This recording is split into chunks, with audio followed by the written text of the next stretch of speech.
We are too late, he said. The hygiene doctor has gone to bed. What do you mean? Asked Syme. Does he live over there then? Yes, said de Worms. Behind that particular window which you can't see. Come along and get some dinner. We must call on him tomorrow morning. Without further parley, he led the way through several byways until they came out into the flare and clamor of the East India Dock Road. The professor, who seemed to know his way about the neighborhood, proceeded to a place where the line of lighted shops fell back into a sort of abrupt twilight and quiet, in which an old white inn, all out of repair, stood back some 20 feet from the road. You can find good English inns left by accident everywhere, like fossils, explained the professor. I once found a decent place in the West End. I suppose, said Syme, smiling, that this is the corresponding decent place in the East End? It is, said the professor reverently, and went in. In that place they dined and slept, both very thoroughly. The beans and bacon which these unaccountable people cooked well, the astonishing emergence of Burgundy from their cellars, crowned Syme's sense of a new comradeship and comfort. Through all this ordeal, his root horror had been isolation, and there are no words to express the abyss between isolation and having one ally. It may be conceded to the mathematicians that 4 is twice 2, but 2 is not twice 1. 2 is 2,000 times 1. That is why, in spite of 100 disadvantages, the world will always return to monogamy.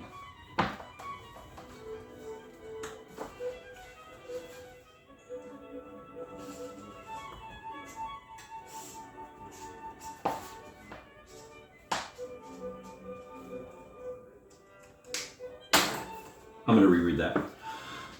In that place they dined and slept, both very thoroughly. The beans and bacon which these unaccountable people cooked well, the astonishing emergence of Burgundy from their cellars, crowned Syme's sense of a new comradeship and comfort. Through all this ordeal, his root horror had been isolation, and there are no words to express the abyss between isolation and having one ally. It may be conceded to the mathematicians that 4 is twice 2, but 2 is not twice 1. 2 is 2,000 times 1. That is why, in spite of 100 disadvantages, the world will always return to monogamy.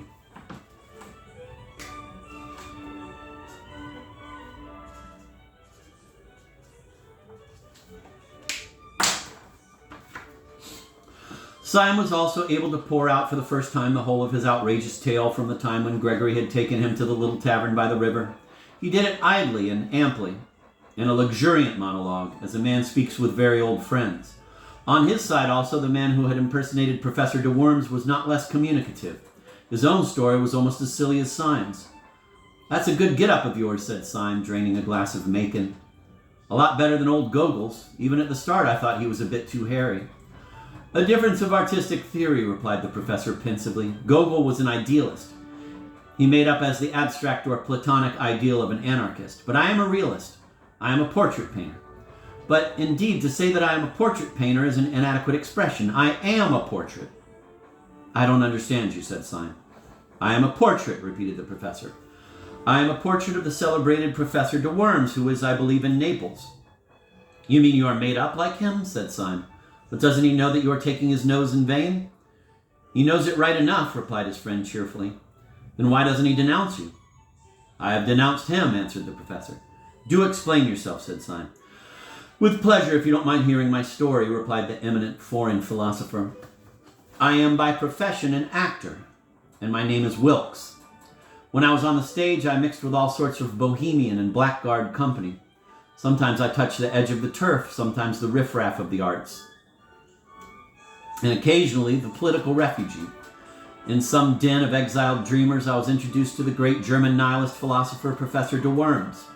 I did not gather much about him beyond his experience, I did not gather much about him beyond his appearance, which was very disgusting and which I studied carefully. I understood that he had proved that the destructive principle in the universe was God. Hence, he insisted on the need for a furious and incessant energy, rending all things in pieces. Energy, he said, was the all. He was lame, short-sighted, and partially paralytic. When I met him, I was in a frivolous mood, and I disliked him so much that I resolved to imitate him. If I had been a draftsman, I would have drawn a caricature. I was only an actor. I could only act a caricature. I made myself up into what was meant for a wild exaggeration of the old professor's dirty old self. When I went into the room full of his supporters, I expected to be received with a roar of laughter, or, if they were too far gone, with a roar of indignation at the insult. I cannot describe the surprise I felt when my entrance was received with respectful silence, followed, when I had first opened my lips, with a murmur of admiration. The curse of the perfect artist had fallen upon me. I had been too subtle. I had been too true. They thought I really was the great nihilist professor. I was a healthy-minded young man at the time, and I confess that it was a blow. Before I could finally recover, however, 2 or 3 of these admirers ran up to me radiating indignation and told me that a public insult had been put upon me in the next room. I inquired its nature. It seemed that an impertinent fellow had dressed himself up as a preposterous parody of myself. I had drunk more champagne than was good for me, and in a flash of folly I decided to see the situation through. Consequently, it was to meet the glare of the company and my own lifted eyebrows and freezing eyes that the real professor came into the room.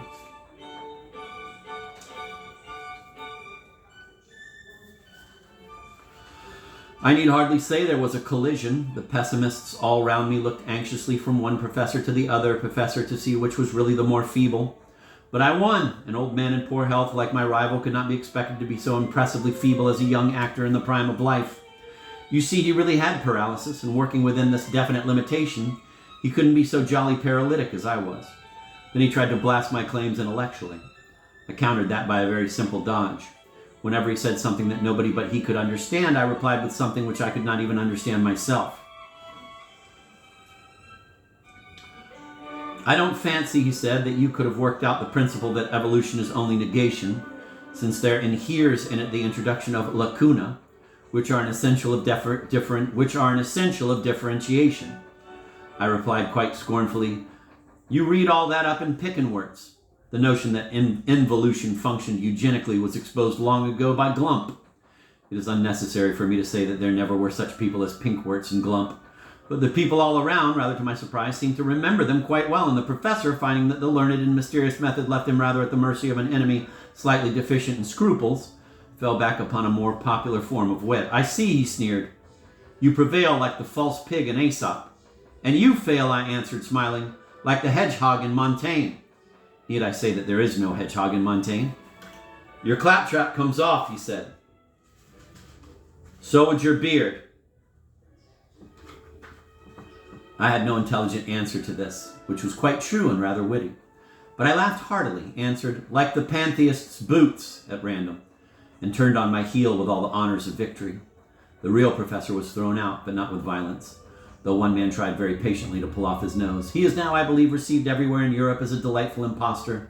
His apparent earnestness and anger, you see, make him all the more entertaining." "Well," said Syme, "I can understand your putting on his dirty old beard for a night's practical joke, but I don't understand your never taking it off again." "That is the rest of the story," said the impersonator. "When I myself left the company, followed by reverent applause, I went limping down the dark street, hoping that I should soon be far enough away to be able to walk like a human being. To my astonishment, as I was turning the corner, I felt a touch on the shoulder, and turning, found myself under the shadow of an enormous policeman. He told me I was wanted. I struck a sort of paralytic attitude and cried in a high German accent, 'Yes, I am wanted, by the oppressed of the world. You are arresting me on the charge of being the great anarchist, Professor de Worms.' The policeman impassively consulted a paper in his hand. 'No, sir,' he said civilly.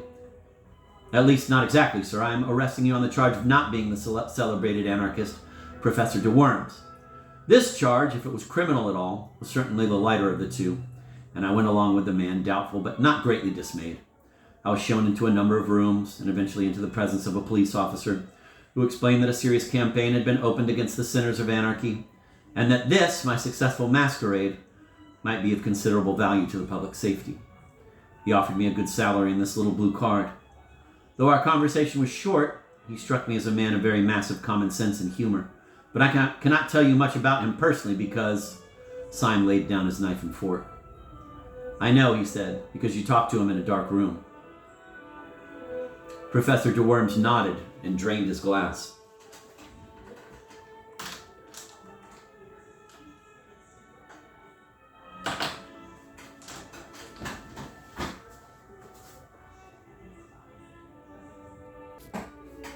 Chapter 9, The Man in Spectacles.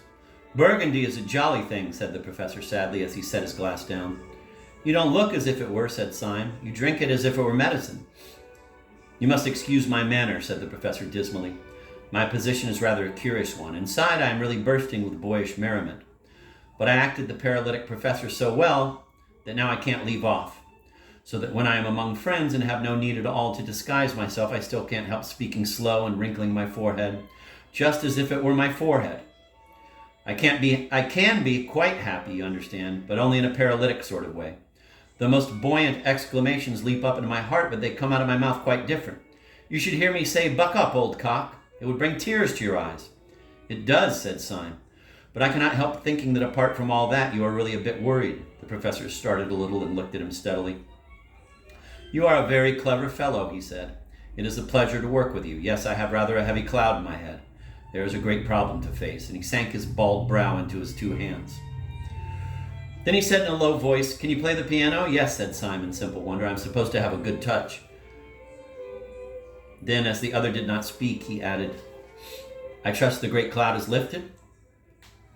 After a long silence, the professor said, out of the cavernous shadow of his hands, "It would have done just as well if you could work a typewriter." "Thank you," said Syme. "You flatter me." "Listen to me," said the other, "and remember whom we have to see tomorrow. You and I are going tomorrow to attempt something which is very much more dangerous than trying to steal the crown jewels out of the tower. We are trying to steal a secret from a very sharp, very strong, and very wicked man. I believe there is no man, except the president, of course, who is so seriously startling and formidable as that little grinning fellow in goggles. He has not perhaps the white-hot enthusiasm unto death, the mad martyrdom for anarchy which marks the secretary, but then that very fanaticism in the secretary has a human pathos and is almost a redeeming trait. But the little doctor has a brutal sanity that is more shocking than the secretary's disease. Don't you notice his detestable virility and vitality? He bounces like an India rubber ball. Depend on it, Sunday was not asleep. I wonder if he ever sleeps. When he locked up all the plans of this outrage in the round black head of Dr. Bull. And you think, said Syme, that this unique monster will be soothed if I play piano to him? Don't be an ass, said his mentor.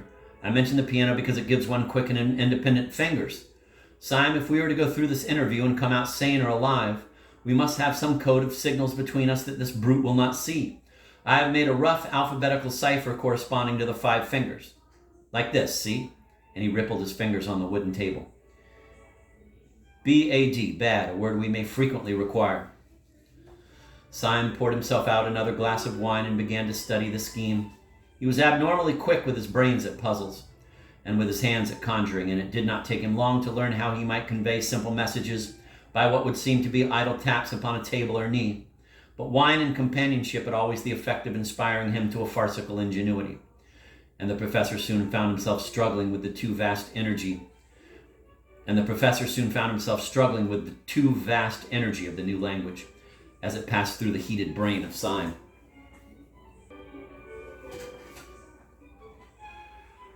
We must have several word signs, said Syme seriously, words that we are likely to want, fine shades of meaning.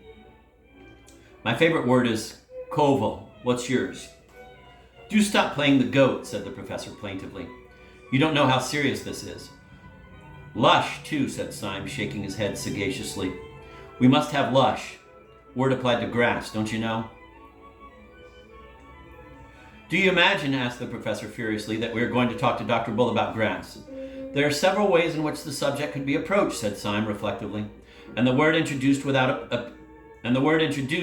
appearing forced. We might say Dr. Bull, as a revolutionist, you remember that a tyrant once advised us to eat grass, and indeed many of us, looking on the fresh, lush grass of summer. Do you understand, said the other, that this is a tragedy? Perfectly, replied Syme. Always be comic in tragedy. What the deuce else can you do? I wish this language of yours had a wider scope. I suppose we could not extend it from the fingers to the toes? That would involve pulling off our boots and socks during the conversation, which, however, unobtrusively performed. Syme, said his friend, with a stern simplicity. Go to bed. Syme, however, sat up in bed for a considerable time, mastering the new code. He was awakened next morning while the east was still sealed with darkness, and found his gray-bearded ally standing like a ghost beside his bed.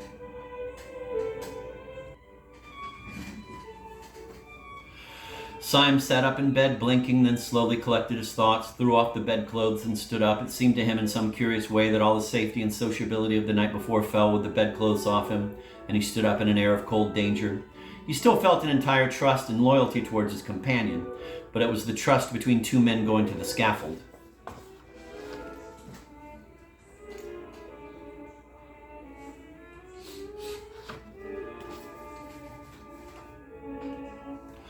"Well," said Syme with a forced cheerfulness as he pulled on his trousers, "I dreamt of that alphabet of yours. Did it take you long to make it up?" The professor made no answer, but gazed in front of him with eyes the color of a wintry sea. So Syme repeated his question. "I say, did it take you long to invent all this? I'm considered good at these things, and it was a good hour's grind. Did you learn it all on the spot?" The professor was silent. His eyes were wide open, and he wore a fixed but very small smile. "How long did it take you?" The professor did not move. "Confound you, can't you answer?" called out Syme in a sudden anger that had something like fear underneath. Whether or not the professor could answer, he did not. Syme stood staring back at the stiff face like parchment and the blank blue eyes. His first thought was that the professor had gone mad, but his second thought was more frightful. After all, what did he know about this queer creature whom he had heedlessly accepted as a friend? What did he know except that the man had been at the anarchist breakfast and had told him a ridiculous tale? How improbable it was that there should be another friend there beside Gogol.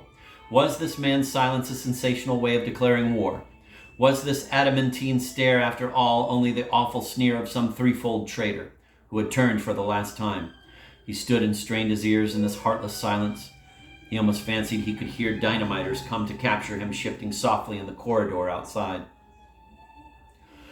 Then his eyes strayed downwards and he burst out laughing. Though the professor himself stood there as voiceless as a statue, his 5 dumb fingers were dancing alive upon the dead table.